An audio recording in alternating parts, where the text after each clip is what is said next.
গল্প টিভি।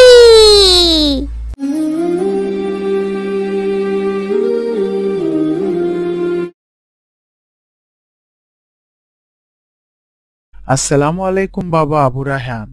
এতক্ষণ পর্যন্ত ঘুমাচ্ছ কেন বাবা? তুমি কি ফজরের নামাজ পড়েছ? আর আজ তো আমাদের পবিত্র শবে বরাত। বাবা উঠো, উঠো, নামাজে যাবে না বাবার সাথে? উঠো বাবা। ওয়ালাইকুম আসসালাম বাবা, আমি আজ নামাজে যাব না বাবা, আমার নামাজ পড়তে ভালো লাগে না। তুমি যাও বাবা, আমি আর একটু ঘুমাবো। না না বাবা, আবু রায়হান তুমি কি বলতেছো? তোমার কি মাথা ঠিক আছে বাবা? তুমি কি জানো এই শবে বরাতের ফজিলত কি? তাহলে বাবা শোনো। হযরত আয়েশা সিদ্দিকা রাদিয়াল্লাহু তাআলা বলেন, একবার রাসূল সাল্লাল্লাহু আলাইহি সাল্লাম নামাজ দাঁড়ালেন এবং এত দীর্ঘ সেজদা করলেন যে আমার ধারণা হলো তিনি মৃত্যুবরণ করেছেন। আমি তখন উঠে তার পায়ের বৃদ্ধা আঙ্গুলি নাড়া দিলাম। তার বৃদ্ধা আঙ্গুলি নড়ল। তিনি সেজদা থেকে উঠলেন এবং নামাজ শেষ করে আমাকে লক্ষ্য করে বললেন, হে আয়েশা, তোমার কি এ আকাঙ্ক্ষা হয়েছে? আমি উত্তরে বললাম, ইয়া রাসূলুল্লাহ সাল্লাল্লাহু আলাইহি সাল্লাম, আপনার দীর্ঘ সেজদা থেকে আমার আকাঙ্ক্ষা হয়েছিল আপনি মৃত্যুবরণ করেছিলেন কিনা। নবীজি সাল্লাল্লাহু আলাইহি সাল্লাম বলেন, তুমি কি জানো এটা কোন রাত? আমি বললাম, আল্লাহ ও রাসূলই ভালো জানেন। তখন নবীজি সাল্লাল্লাহু আলাইহি সাল্লাম বললেন, এটা হলো অর্ধ শাবানের রাত। এই রাতে আল্লাহ তাআলা তার বান্দাদের প্রতি মনোযোগ দেন, ক্ষমা প্রার্থীদের ক্ষমা করে দেন, অনুগ্রহ প্রার্থীদের অনুগ্রহ করেন, আর বিদেশ পোষণকারীদের তাদের অবস্থাতেই ছেড়ে দেন। হযরত আয়েশা রাদিয়াল্লাহু তাআলা থেকে বর্ণিত হয়েছে, নবী করিম সাল্লাল্লাহু আলাইহি সাল্লাম এই রাতে মদিনার কবরস্থান জান্নাতুল বাকিতে এসে মৃতদের জন্য দোয়া ও ইস্তেগফার করতেন। তিনি আরো বলেন, নবীজি সাল্লাল্লাহু আলাইহি সাল্লাম তাকে বলেছিলেন, এ রাতে বলি কালবের ভেড়া বকরির পশমের চেয়েও বেশি সংখ্যক গুনাহগারকে আল্লাহ ক্ষমা করে দেন। সুবহানাল্লাহ।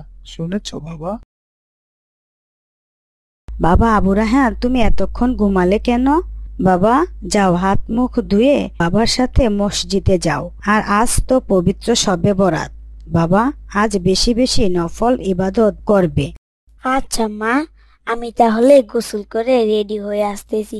বাবা তুমি কিন্তু যেও না, আমি তোমার সাথে মসজিদে যেয়ে নামাজ পড়বো। আজ আমিও তোমার সাথে শবে বরাতের ইবাদত করব ইনশাআল্লাহ। বাবা বাবা আমরা যা কিছু করব আল্লাহর সন্তুষ্টির জন্যই করব ইনশাআল্লাহ। বাবা বাবা আবু রায়হান, জানো শবে বরাতের নফল নামাজ হলো সবচেয়ে শ্রেষ্ঠ। রাসূল সাল্লাল্লাহু আলাইহি ওয়াসাল্লাম বলেছেন, যখন শাবানের মধ্য দিবস আসে তখন তোমরা রাতে নফল ইবাদত করো ও দিনে রোজা পালন করো। এছাড়া প্রতি মাসের 13, 14 ও 15 তারিখ আইয়ামে বীজ এর নফল রোজা তো রয়েছেই, যা আদি পিতা হযরত আদম আলাইহিস সালাম পালন করেছিলেন এবং আমাদের প্রিয় নবী হযরত মুহাম্মদ সাল্লাল্লাহু আলাইহি সাল্লামও পালন করতেন, যা মূলত সুন্নত। বাবা আসসালামু আলাইকুম রফিক ভাই, আবু রেহান কোথায়? ও নামাজে যাবে না? আমি ওকে নিয়ে আজ নামাজ পড়তে যাব। ওয়ালাইকুম আসসালাম ভাই, বসেন, আমিও যাব। আবু রায়হান গোসল করতে গিয়েছে, ও যেতে চায় না, অনেক বুঝিয়ে রাজি করালাম। ওই যে আবু রায়হান রেডি হয়ে আসতেছে। আবু রায়হান বাবা আসো, ওই যে তোমার চাচা এসেছে, আসো বসো। আবু রেহান বাবা, তুমি চাচার সাথে নামাজ পড়তে যাবে না? আসো বাবা আবু রেহান, আসো। বাবা আবু রেহান, তুমি কি শবে বরাতের নফল নামাজ ও ইবাদত সম্পর্কে জানো?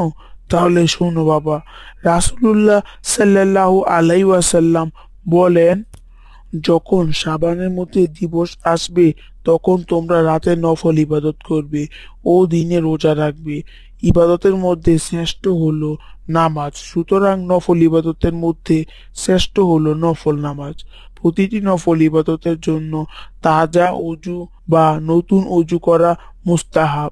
বিশেষ ইবাদতের জন্য গোসল করাও মুস্তাহাব। ইবাদতের জন্য দিন অপেক্ষা রাত শ্রেয়তর। হযরত আলী রাদিয়াল্লাহু তাআলা আনহু থেকে বর্ণিত, নবী করিম সাল্লাল্লাহু আলাইহি ওয়াসাল্লাম বলেছেন, শাবান দিবাগত রাত যখন আসে তখন তোমরা এই রাতটিতে ইবাদত বন্দেগীতে কাটাও এবং দিনের বেলায় রোজা রাখো। কেননা এদিন সূর্যাস্তের পর আল্লাহ তাআলা দুনিয়ার আসমানে নেমে আসেন এবং আহ্বান করেন, কোনো ক্ষমা প্রার্থী আছো কি, আমি ক্ষমা করব। কোনো রিজিক প্রার্থী আছো কি, আমি তাকে রিজিক দেব। আছো কি কোনো বিপদগ্রস্ত, আমি তাকে উদ্ধার করব। এভাবে ভোর পর্যন্ত আল্লাহ তাআলা মানুষের বিভিন্ন প্রয়োজনের কথা উল্লেখ করে আহ্বান করতে থাকেন। জি চাচা, চলেন। চাচা, আমি আর নামাজ বাদ দিব না।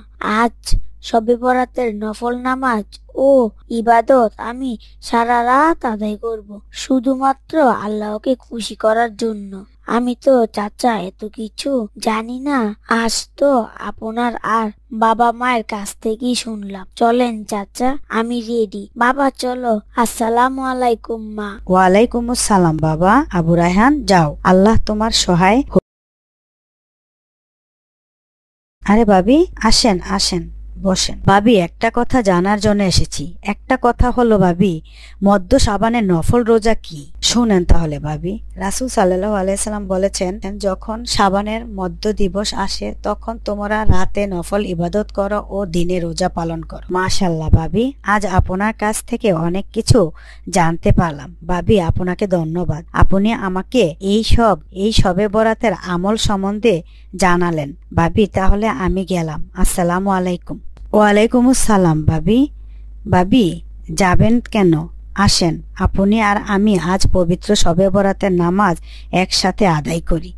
আপনার ভাই আর আবু রায়হান মসজিদে সারা রাত নামাজ পড়বে, আমি তো বাসায় একা। আসেন ভাবি, আমরা দুজনে একসাথে গোসল করে নামাজ পড়ি। আচ্ছা, ঠিক বলেছেন ভাবি, আমিও আজ একা। আপনার ভাই ও বাচ্চারা মসজিদে চলে গেছে নামাজের জন্য।